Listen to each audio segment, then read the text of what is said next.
Right, how's it going, folks? It's Linda Builder here, and making and learning and gaining some knowledge and spread some knowledge or whatever I have to do. I make videos, all right. So this particular video, I think is very important to everyone to know, to outline what's going to happen of post coronavirus. What's society is gonna be like. I just recently watched this video, and it's a Rich Dad Poor Dad's advisor, and Ken. I don't know how to pronounce his last name. I forgot to pronounce his last name. It says Ken talks about what's it going to be like, after Corona, all right, after everything goes back to normal. So we have a speculating, working out, or having sort of ideas and things like that. But one thing for sure is that right now, especially in America and around the world, people, governments are focusing on, the people, pouring stimulus package or unemployment, my mouth is not going too great, benefits and things like that. For people to have a roof over their heads while we keep in, lockdown, perhaps being isolated in this particular time. Now, this is going to be very different than what we humans have experienced in the past, all right? For example, wars or Pearl Harbor, war or things like that. This is completely different, where back in the days, if there's war, at least people are still shopping, still go gym, or still can be regular things in their life, or they're being, drafted to go to military.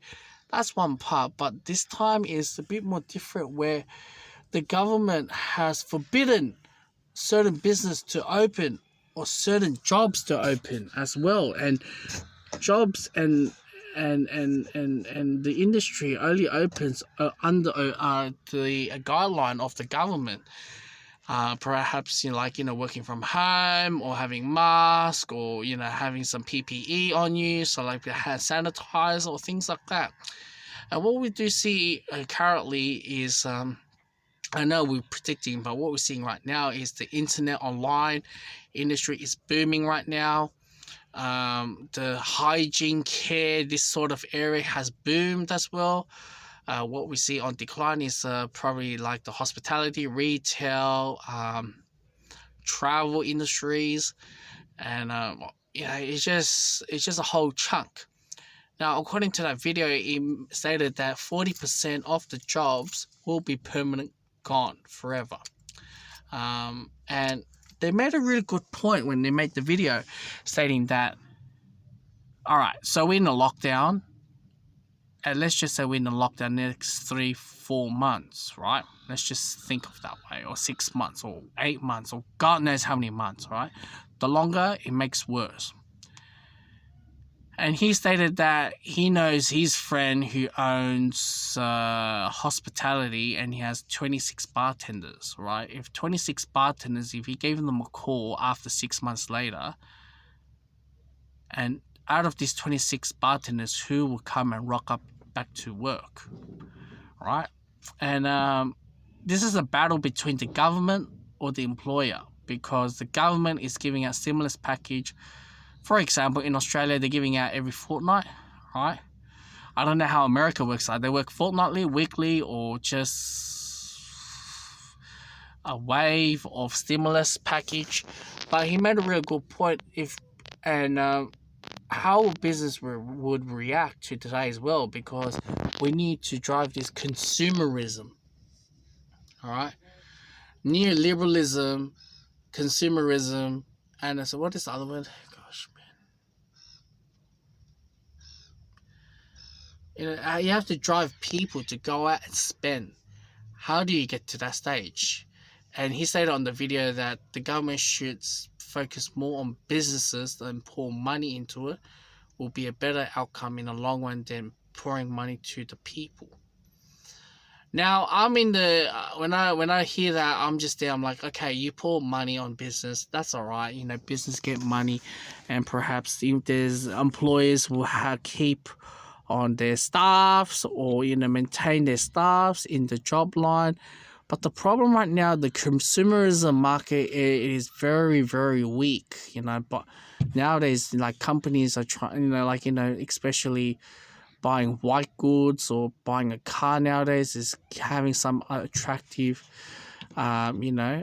interest rates, or, finance, like 60 months, no interest, or blah, blah, this sort of wording.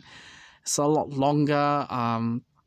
Yeah, it just tried to grab people back to the market and keep on spending. And how long is this depression going to go for? And this is something that we have to understand what is going on, all right? And because nowadays it's afraid to go out, and where I live right now, Victoria, Australia, we are just gone through a second lockdown, all right? And of course, Victoria, out of the whole Australia states, the businesses, the people, going to be the hardest of the hardest hit, all right, just for the time being. And what's going to be like prediction in the future?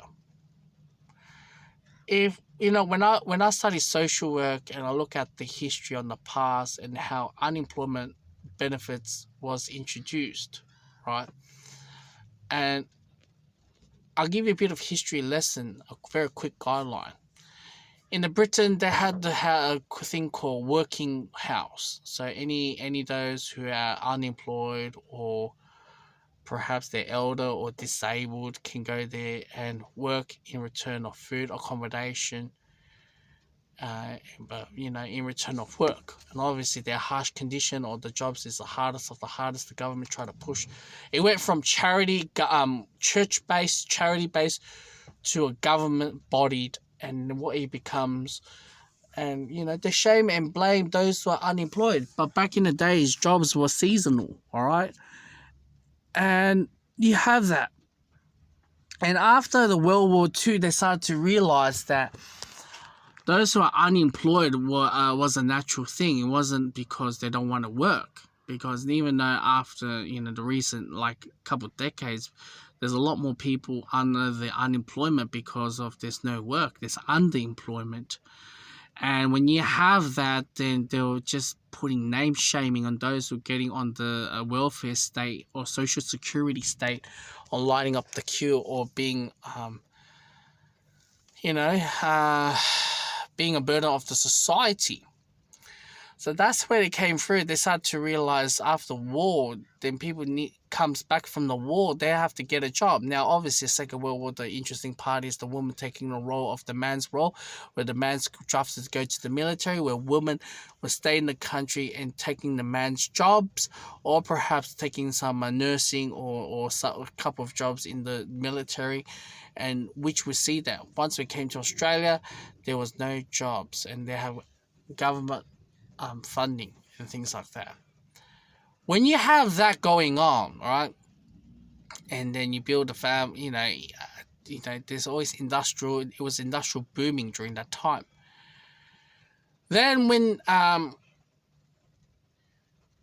when we go through the what generation was it? Was it Kifley, or was it Whitlam era? Or before Whitlam, they were paying. It was called the White Papers, and maybe it was dead during the Bob Hawke era. Well, these names I'm dropping them is because they are former prime ministers and what they did in the past. Back in the days after World War, and they're giving unemployment, and they wanted to build a working nation. Government would pay employers to hire staff, and as well pay the unemployed person to get into the field of work. There's a strong area of agriculture, industrial revolution, and things like that.